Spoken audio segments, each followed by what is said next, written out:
আসে, সে রোজ ভোর রাতে আসে। সেই 10ই আগস্ট হতে রোজ আসে। তার আত্মা আজও কাঁদছিল ভোর রাতে এসে।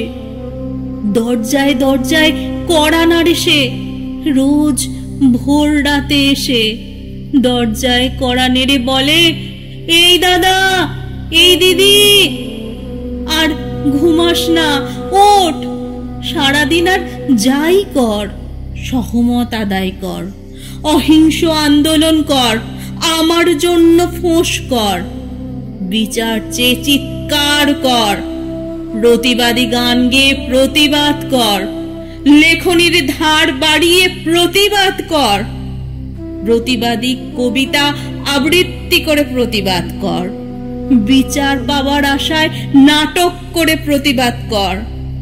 তোর মেয়েও হচ্ছে বড়, খুন্তি ছেড়ে পথকে ঘর কর, দূর করতে ভয় অমানিসায় মশাল হাতে, রাতকে জয় কর, রাত জয় করে ভোর রাতের ক্লান্তি দূর কর, যতই করুক চোখ কর কর। আমিও তো 9ই আগস্টের রাতকে করেছিলাম জয়। ইমার্জেন্সি থেকে নর্মাল বেড, নর্মাল বেড থেকে আইসিইউ, সর্বত্র পেয়েছিলাম জয়।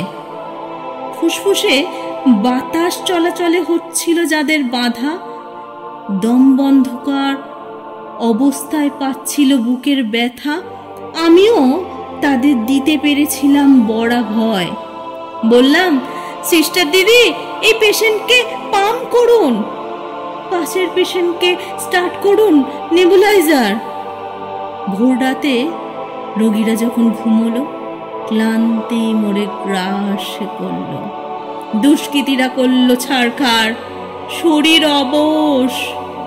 এত বড় পৃথিবীর বেশিরভাগ মানুষ যখন পাশ ফিরে আবার ভোরের নিদ্রায় হলো আচ্ছন্ন, জাপটে ধরল মোরে দুষ্ট দুরাচার, করলাম চিৎকার।